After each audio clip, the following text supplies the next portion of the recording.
When we can learn that doubt is just part of the process, imposter syndrome is just part of the process, it's probably going to come up at every single stage and every single level, and our only job is to keep marching forward, then suddenly we become much more effective in our decisions, much more confident, and we make the outcomes we want into our reality much faster. The conversation with your manager should feel like a formality, and it should never be that you are hinging on like one conversation with your manager to do all the heavy lifting of getting you the promotion. Welcome to The Art of Speaking Up, a podcast that helps professional women access the limitless potential that lies within them. I'm your host, Jessica Guzik, and my mission is to help you find that spark inside you that has the power to transform your career in ways you may not have thought possible. I'm so excited that you're here. And now, on to the show.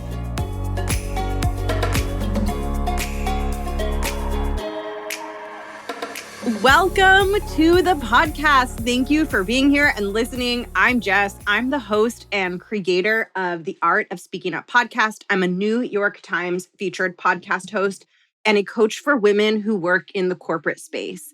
My work is for ambitious women who want to thrive in their corporate careers, who want to elevate upwards into leadership roles, and who want to feel super confident and unstoppable at every step along the way. And today, we are talking about one of the most important possible things, which is how to accelerate your path to promotion. And this topic is near and dear to my heart because the mission behind this show and behind my work is to help more women get into leadership positions.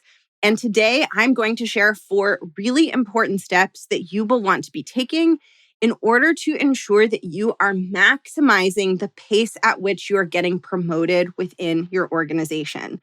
It's super important to be strategic when it comes to your path to promotion. Typically, those who are being more strategic about it are going to land the promotions faster. When I was first starting out my 9-to-5 career, I learned this the hard way. This was before I had ever gotten any sort of promotion. I remember coming to work one day and an announcement email was sent out to our team and it was announcing all of these promotions. And I opened the email and I was like, what is this email? Like, what is this announcement? And there were a bunch of names on it of people on the team who were getting promoted, and my name was not in that email. And I felt upset and I felt confused and I felt disappointed and I felt a little bit embarrassed even. But what that email taught me and what that experience taught me is that there was a lot of stuff going on behind the scenes that I wasn't aware of. And that was one of the reasons that my name wasn't in that email. The people around me were being strategic in terms of nailing their next promotion. And that was one of the reasons that they got those promotions before I did. So it was a really big wake-up call for me that when you want things in your corporate career, you have to go for them. And at the time, I didn't really know how to do that, but I figured it out. And I actually got really good at advocating for myself, negotiating really lucrative promotions for myself. And that's what I help my clients with. And that's what I want to help you with. I don't want you to be in the dark when it comes to securing your next promotion.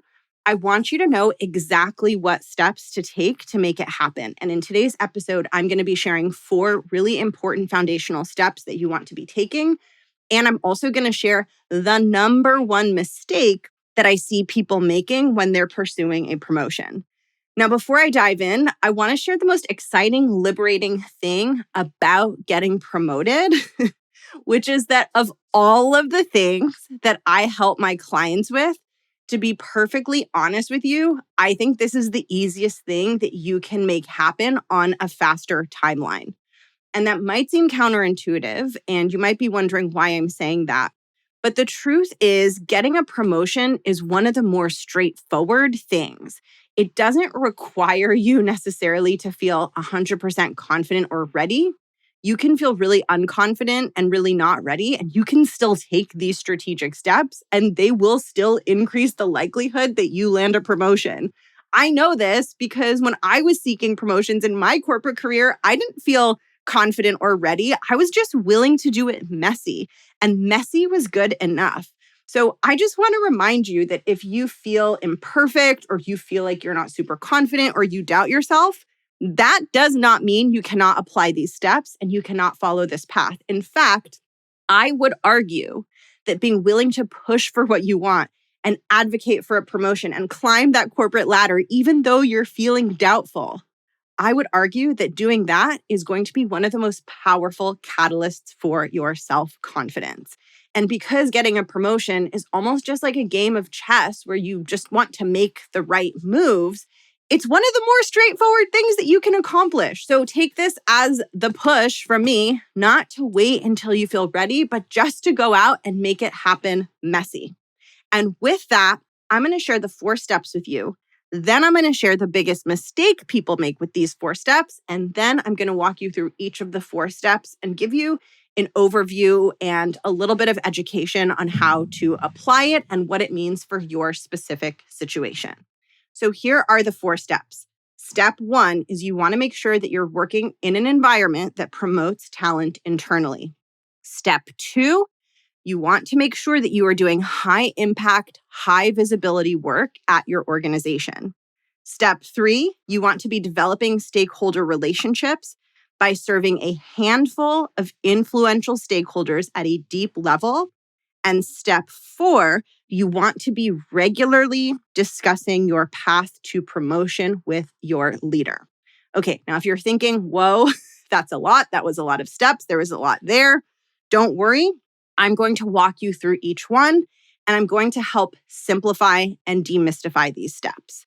But the first thing that I want to point out is that many people that I observe who are pursuing a promotion are skipping to step 4, and they're overly focused on step 4. Step 4 is the final step. It is the last step, and it is regularly discussing your path to promotion with your leader.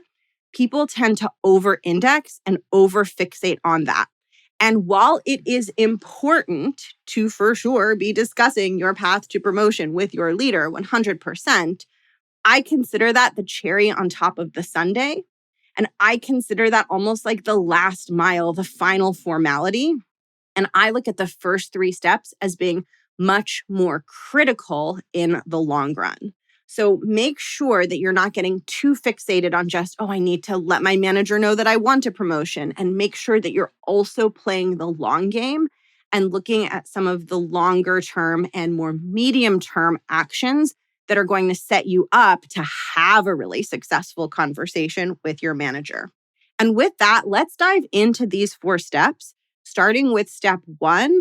This is a step that I see a lot of people getting stuck on right away. And if you don't have step 1 in place, it is so hard to implement steps 2, 3, and 4. So step 1 is work at an environment that promotes and develops talent internally. This is so important. And I don't think that people realize this. And people especially don't realize this if they've spent many, many years of their career in one work environment, whereas people who have hopped around to a lot of different companies tend to be more aware. But not all companies are created equal when it comes to your ability to get promoted. There are going to be certain companies out there that promote quickly and aggressively from within. And then there's going to be companies out there that promote at a dinosaur glacial pace where it is really, really hard and slow to get an internal promotion.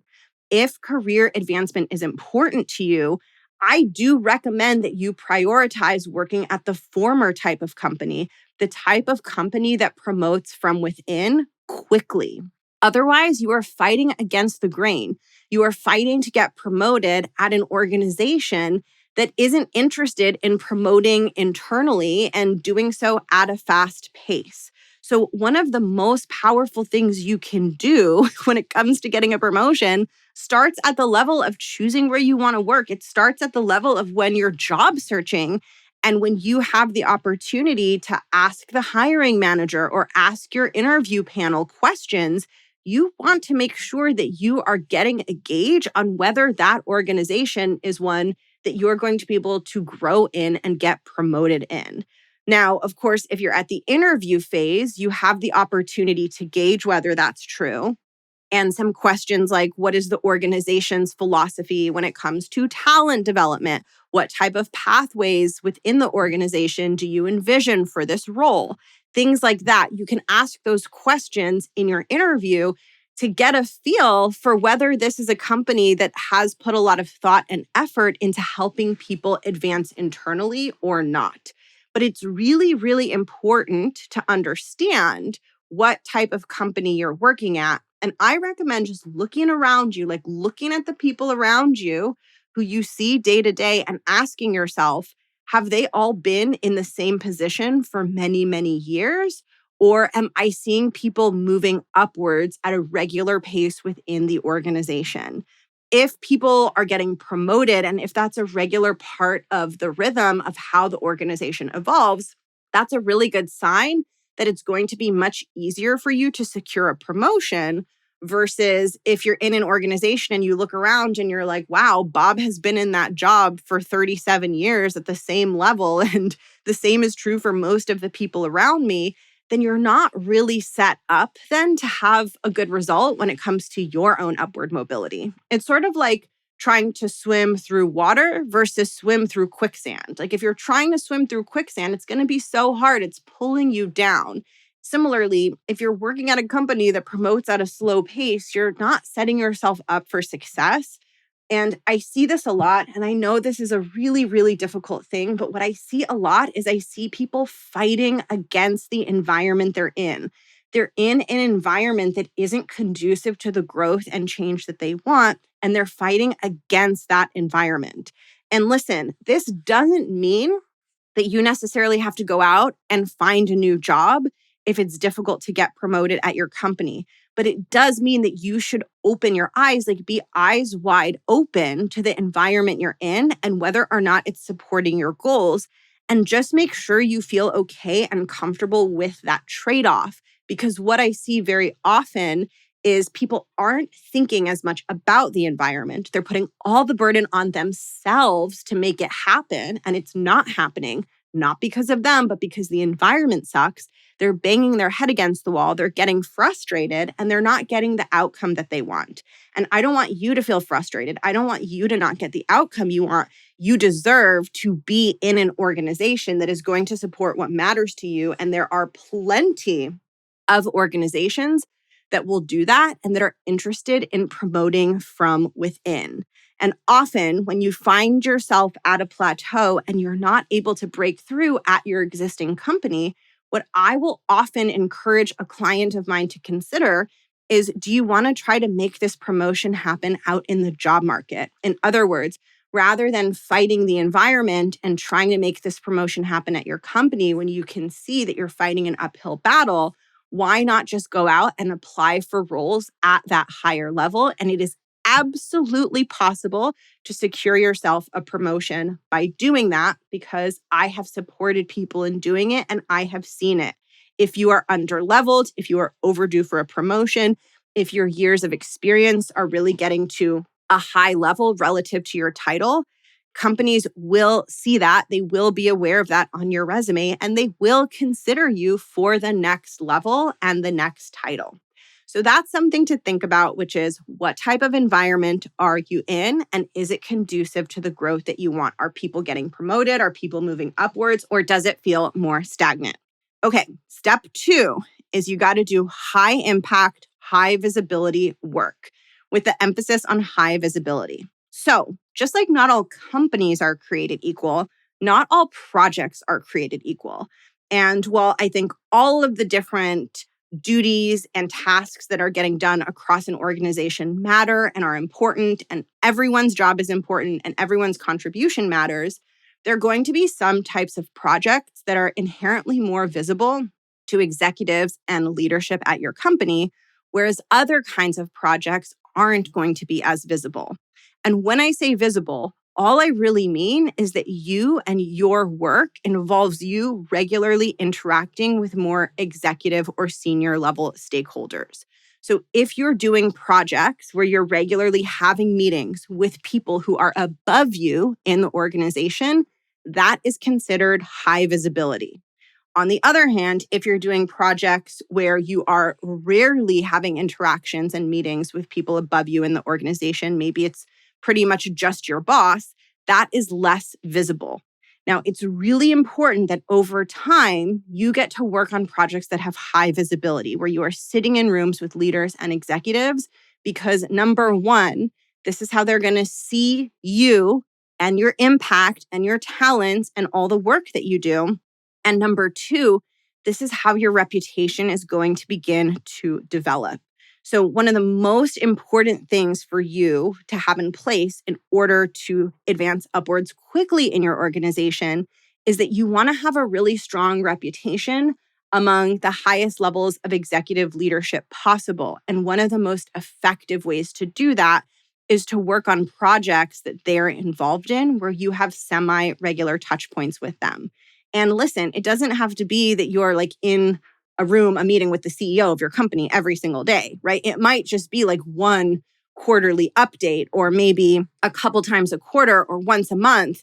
It's not really about the frequency. It's about the fact that the contribution that you make is getting in front of the people who will influence and support your path to leadership within your company. You want to make sure that that's happening. And if it's not happening, it is perfectly 1000% acceptable for you to seek out and ask for high visibility projects. That is a very reasonable, very normal conversation to have with your manager, where you're expressing that you're interested in doing work that will expose you to a variety of leaders across the company. Now, of course, you want to have already established a really solid track record with your manager before having a conversation like that. So a conversation like that is going to go over best when you've already been crushing it, nailing it, hitting it out of the park. If that's the case, that's like the perfect scenario and perfect setting for you to go to your manager and say, hey, I've been thinking about my project pipeline and I've been exploring ways that I could get exposure to stakeholders across the company that I haven't really had a chance to work with yet. Here are some of my thoughts. I'd love to hear your thoughts. And I'm wondering if we could get one or two projects on the slate that will help me get that exposure. So that's an example of how you can introduce it, right? You don't have to be like super aggressive or demanding about it. You can introduce it in a way that is asserting your needs, but also that will probably be pretty well received by your leader or manager. So step 2 is really important. It cannot be skipped, and it goes hand in hand with step 3. So step 3 is to develop strong stakeholder relationships by serving a handful of influential stakeholders at a deep level. This is so important. Remember, I was just talking about how visibility is so important because visibility helps you build your reputation at your company. The other thing that helps you build your reputation are your relationships. Now, I learned this, and I believe this is universally true. Relationships are going to be one of the most powerful ingredients that accelerate your path to promotion, period, hands down. As my relationships with executive stakeholders deepened, so many pathways and possibilities opened up for me professionally, not just at my existing company, but when you have relationships with influential leaders, those are your job references. Those are the people who are going to help you land your next opportunity. Now, a lot of people get freaked out by this and they don't like the idea of stakeholder relationships and it feels scary. And then they think like, do I have to network? Do I have to be a weirdo? Do I have to aggressively get on people's calendars? No. I don't like doing that stuff. That's not really necessarily my style. I mean, I'll put myself out there if I want to get to know someone and I want to connect with someone and it feels like the right next step for me. But my style of developing stakeholder relationships was I'm going to get on the right projects where I have exposure to these stakeholders and I'm going to serve the crap out of them. I'm going to help them so deeply that the relationship between me and them is going to develop naturally. That always felt better to me. It felt so much better to me to develop the relationship by serving deeply rather than being networky and weird. I don't think anyone wants to be networky and weird, right? Like none of us want to do that. This is why step 3 goes hand in hand with step 2, right? Step 2 is to work on high visibility work, work that is going to be seen by and work that impacts high level leaders at your company.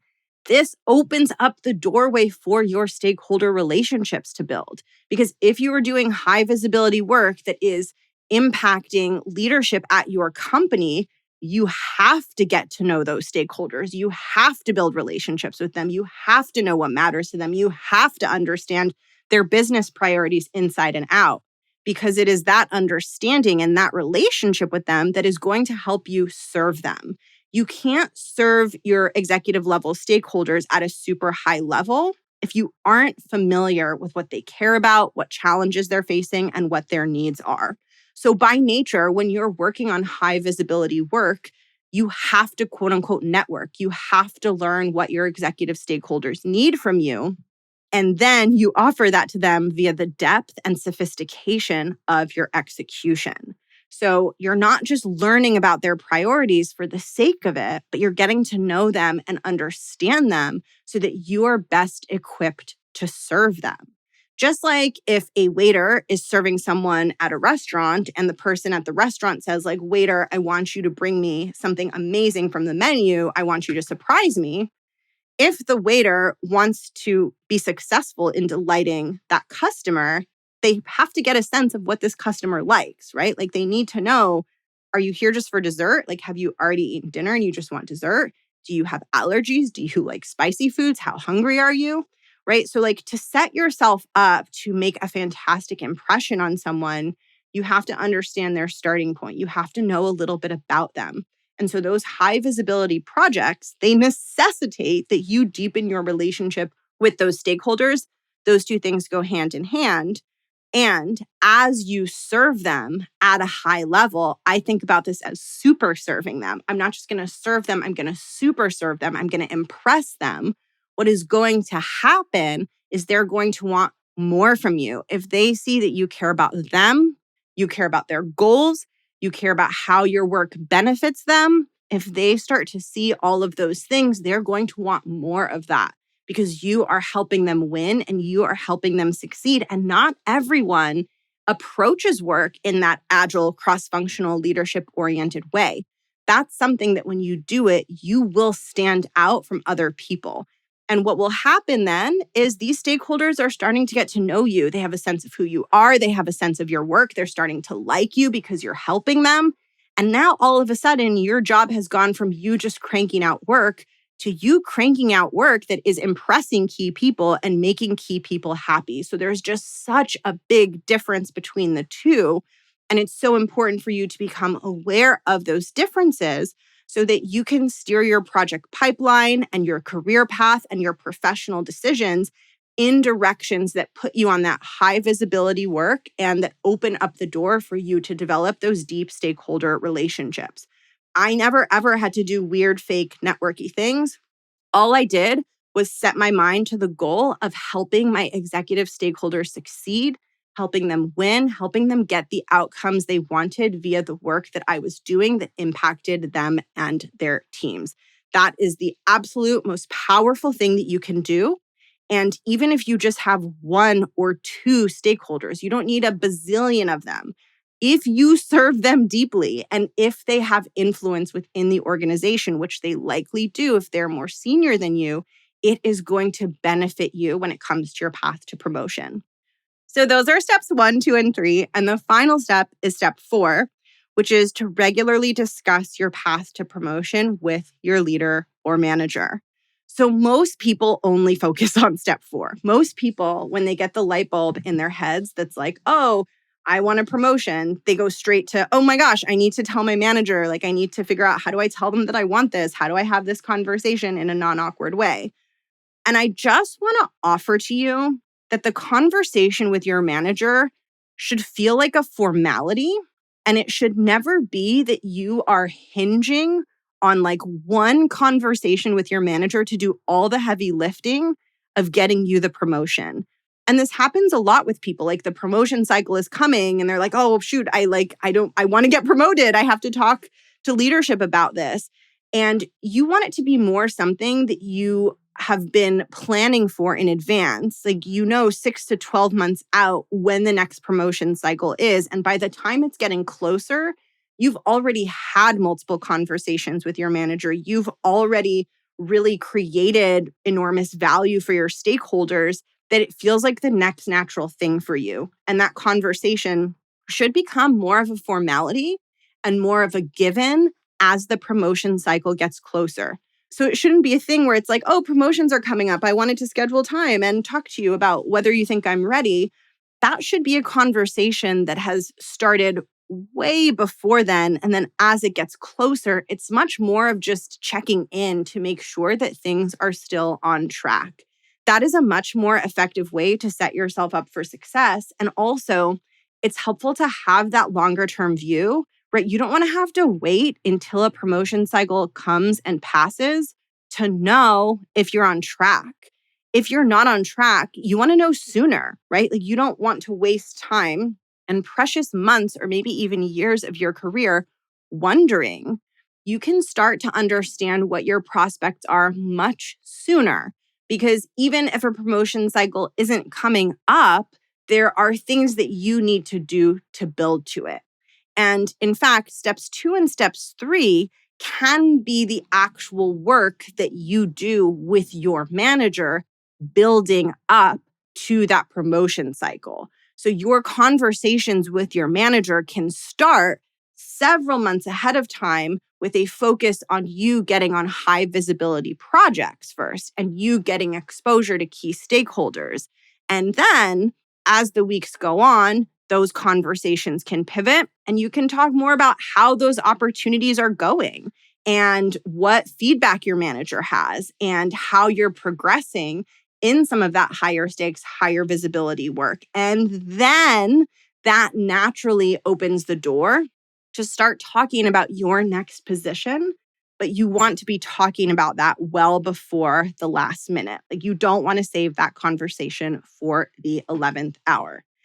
Now, the cool thing is, like I said at the beginning of this episode, I coach people on a lot of things. And when someone comes to me and they're like, I want to get a promotion, honestly, my thought is always like, okay, this is going to be one of the easier things. Now, of course, like I mentioned, you've got to have some foundations in place. You've got to be in the right environment. You've got to have the right opportunities in front of you so that you are able to seize them. But you can be messy. You can be doubtful. You can really go through this process without feeling 100% ready. And in fact, I do not suggest you wait till you're ready.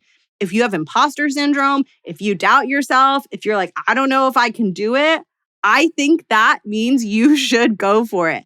Every time I went for my next role, I was like, oh no, oh my gosh, I can't do it. I don't know anything. I don't have any skills. How is this going to work?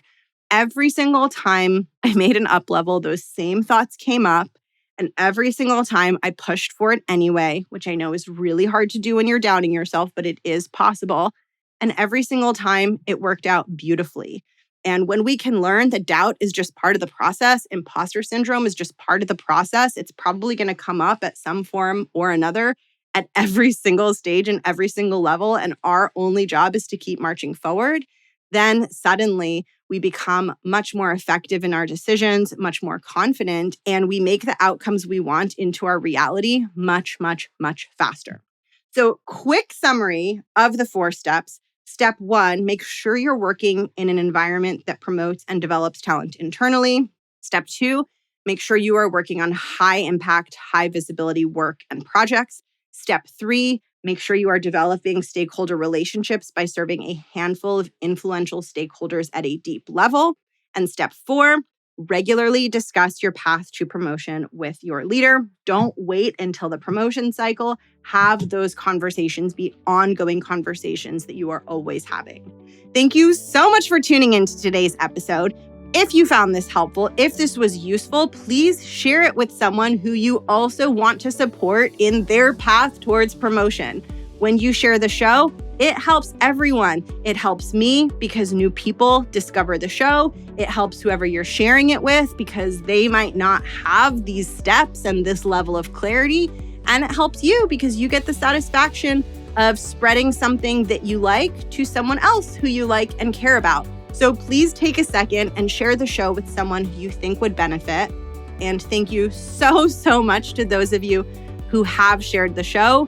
It is one of the most helpful things that you can do for me, and I appreciate it so freaking much. Thank you for being here. Thank you for tuning into today's episode, and I will catch you in the next one. Bye.